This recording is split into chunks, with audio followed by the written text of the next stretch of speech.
ഇന്നൊരു അടിപൊളി chicken gravy ഉണ്ടാക്കുന്നതാണ്.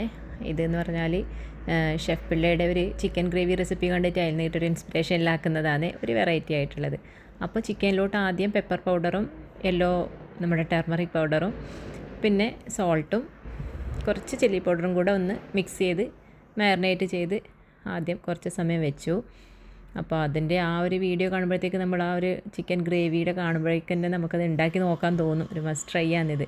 അപ്പോൾ സവോള കട്ട് ചെയ്ത് വെച്ചിട്ടുണ്ട്. ഓയിൽ ചൂടാക്കി അതിലോട്ട് പെരിഞ്ചീരകം ചേർത്ത് പിന്നെ കുറച്ച് കോക്കനട്ട് ഫ്ലേക്സും കൂടെ ചേർക്കാം. അപ്പോൾ നന്നായിട്ടൊന്ന് മുരിഞ്ഞ് വന്നിട്ടാകുമ്പം നമ്മൾ കട്ട് ചെയ്ത് വെച്ച സവോള അപ്പോൾ നന്നായിട്ടൊന്ന് വാടി വരണം. അപ്പോൾ നല്ലോണം കൂടുതലായിട്ട് കറിവേപ്പിലയും കൂടെ ചേർക്കാം. അപ്പോൾ അതെല്ലാം നന്നായിട്ടൊന്ന് ഇളക്കി കൊടുത്തത് ഇതുപോലെ ബ്രൗൺ കളറായി വരണം.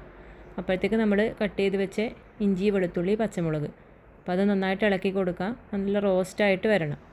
റോസ്റ്റായി വരുന്നത് വരെ ഒന്ന് ഇളക്കി കൊടുക്കാം. അപ്പോൾ എല്ലാം നന്നായി മിക്സ് ചെയ്തതിന് ശേഷം നമ്മൾ കുറച്ച് മഞ്ഞൾപ്പൊടി ചേർക്കുക.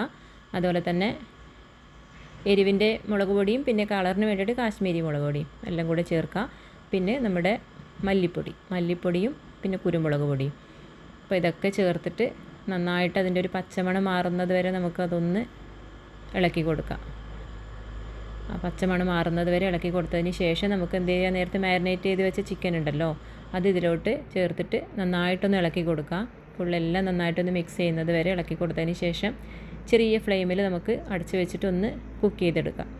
വെള്ളമൊന്നും ചേർക്കണ്ട. പിന്നെ അതിൽ നിന്ന് തന്നെ നീരിറങ്ങി വരുന്നത് വരെ വെയിറ്റ് ചെയ്യാം.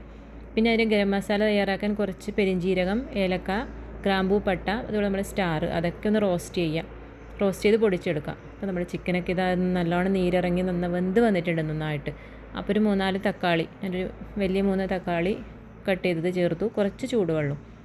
അപ്പോൾ അതെല്ലാം നന്നായിട്ട് സെറ്റായി വന്നിട്ടുണ്ട്. ഇനി അതുകൂടെ നമുക്ക് നേരത്തെ പൊടിച്ച് വെച്ച ഗരം മസാല പൗഡർ ഉണ്ടല്ലോ അത് ചേർക്കാൻ നല്ലൊരു സ്മെല്ലാണ് കേട്ടോ. നമ്മൾ ഫ്രഷായിട്ട് പ്രിപ്പയർ ചെയ്യുമ്പോഴത്തേക്ക് അതിൻ്റെ ഒരു മണം നല്ലൊരു ടേസ്റ്റാണത്. നല്ലൊരു മണം തന്നെ അടിപൊളിയാണ്.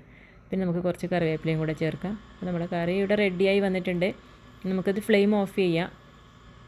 ഫ്ലെയിം ഓഫ് ചെയ്ത് കുറച്ച് തണുത്തതിന് ശേഷം ഒന്ന് ട്രൈ ചെയ്ത് നോക്കാം. സൂപ്പറായിട്ടുള്ളൊരു ടേസ്റ്റി ആയിട്ടുള്ളൊരു ചിക്കൻ ഗ്രേവി തന്നെയാണ് ഇത്.